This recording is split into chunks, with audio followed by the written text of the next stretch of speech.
ঢাকার রাস্তায় ট্রাফিক সিগন্যালের আওতায় আসছে আরও 50টি ইন্টারসেকশন। সরকার বলছে আগামী ডিসেম্বরের মধ্যেই চালু হতে যাওয়া এসব সিগন্যাল হবে অত্যাধুনিক প্রযুক্তির এবং পুরোপুরি অটোমেটিক। তবে বিশেষজ্ঞরা বলছেন এসব সিগন্যালের পুরোপুরি সুফল পেতে হলে নিয়ন্ত্রণ করতে হবে ফিটনেসবিহীন ও নিয়ম বহির্ভূত যানবাহন।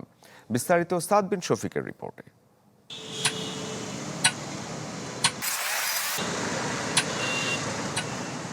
সিগন্যাল বাতি দেখে নিয়ম মেনে চলছে গাড়ি, পথচারীরা পার হচ্ছেন সুশৃঙ্খলভাবে।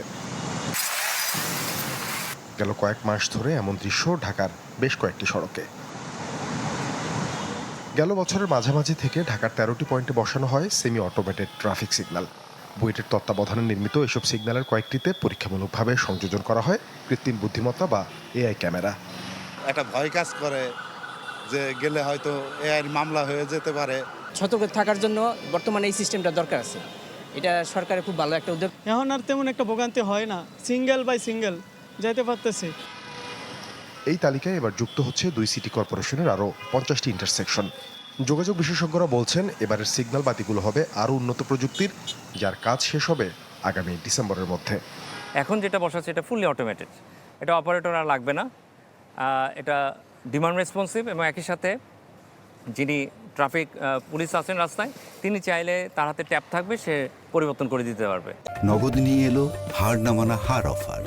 সর্বনিম্ন 10,000 টাকা রেমিটেন্স নগদে পাঠালে থাকছে স্বর্ণের হার জেতার সুযোগ। একটা প্রি কনসিভ আইডিয়া থেকে লোকজনকে বের করে নিয়ে এসে একটা ডিসিপ্লিনের পর্যায়ে পৌঁছানো, এটা কিন্তু ওভার দ্য নাইট সম্ভব না। এখন দেখবেন যে আমরা একটা ব্যাপারে সন্তুষ্ট যে সাধারণ লোকজন এটাকে সাধুবাদ জানিয়েছে, এটার বিপক্ষে কেউ না। তবে এআই ক্যামেরাযুক্ত সিগন্যালিং নিয়ে সংশ্লিষ্টদের অভিজ্ঞতা মিশ্র। বিশেষজ্ঞরা বলছেন সড়কে ফিটনেসবিহীন ও নিয়ম বহির্ভূত যানবাহন নিয়ন্ত্রণ করতে না পারলে মিলবে না কাঙ্ক্ষিত সুফল। যেখানেই আপনার ধরেন যত্রতত্র মানুষের পারাপার, কিংবা মনে করেন ওই যে রিক্সা, মানে রিক্সা ব্যাটারি চালিত রিক্সা চলে, এখানে আপনি ওই সিগন্যালিং সিস্টেমটা সেভাবে কার্যকর করতে পারতেছেন না। কৌশলী হয়েই কাজটা করতে হবে, কেন সংখ্যাতাত্ত্বিকভাবেও এই অবৈধ যানবাহন, লক্কর চক্কর যানবাহনের সংখ্যা অনেক বেশি। এটাকে রাতারাতি সরাতে পারবেন না যেমন সত্য, কিন্তু শুরুটা তো শুরু করতে হবে।